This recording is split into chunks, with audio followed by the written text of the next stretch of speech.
1857 के रिवॉल्ट में बड़ौत के जाटों का नेतृत्व करने वाले शाहमल, जिन्हें 1857 में अंग्रेज़ों का डटकर सामना करने के बाद ब्रिटिशर्स द्वारा छोटे छोटे टुकड़ों में काट दिया गया।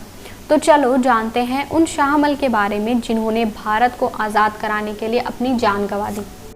1857 के रिवॉल्ट में शहीद होने वाले और जी जान लगाकर लड़ने वाले बहुत से इननंबरेबल फाइटर्स थे, परंतु उनमें से सबसे ज़्यादा उल्लेखनीय शाहमल थे। यूपी के परगना के शाहमल का नाम अधिक नोटेबल है। 1857 के रिवॉल्ट में पूरे जोश के साथ अंग्रेज़ों का सामना करने वाले शाहमल ने ब्रिटिश के खिलाफ 84 गांव के हेडमैन और किसानों को इकट्ठा किया। उन्होंने जाकर रात भर गांव-गांव जाकर लोगों को ब्रिटिश आतंक के खिलाफ लड़ने के लिए मोटिवेट किया। लोगों ने मोटिवेट होकर ब्रिटिश गवर्नमेंट के द्वारा बनाई गई बिल्डिंग्स पर अटैक किया, रिवर्स के ऊपर बनाए गए ब्रिजेस को तोड़ दिया और ऐसी ही कई ब्रिटिशर्स की चीज़ें डिस्ट्रॉय कर दी। लोगों ने सारी पक्की सड़कें खोद दी और ऐसा सब उन्होंने ब्रिटिश फोर्स को अपने एरिया में आने से रोकने के लिए किया।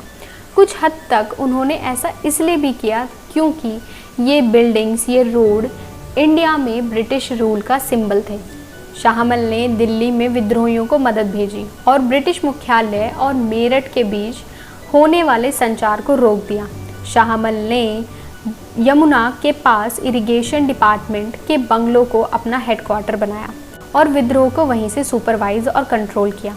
इनफैक्ट उस बंगलों को हॉल ऑफ जस्टिस बनाया गया, जहां सारे डिस्प्यूट सुलझाए जाने लगे। शाहमल ने कुछ समय के लिए ही सही, परंतु एक अच्छे खासे इंटेलिजेंस के एक ऐसे इफ़ेक्टिव नेटवर्क को कायम किया। उस एरिया के लोगों को इस जीत के बाद ऐसा लगने लगा कि ब्रिटिश राज अब ख़त्म हो चुका है और अब उनका राज शुरू हो गया है। परंतु खुशियां ज़्यादा समय तक नहीं रहीं। ब्रिटिशर्स की 150 सोल्जर्स की सेना ने शाहमल की 3500 लोगों की सेना पर तोपों से हमला कर दिया। 1857 में शाहमल की इंग्लिश ऑफिसर डनलैप ने हत्या कर दी। शाहमल के शरीर के बड़ी निर्ममता के साथ छोटे छोटे टुकड़े किए गए और उनके सर को धड़ से अलग कर दिया गया। 21 जुलाई 1857 को उनके सर को प्रदर्शन के लिए रखा गया ताकि लोगों को डराया जा सके और उन्हें विद्रोह करने से रोका जा सके। It's all for today. Subscribe to my channel for more information. Bye bye.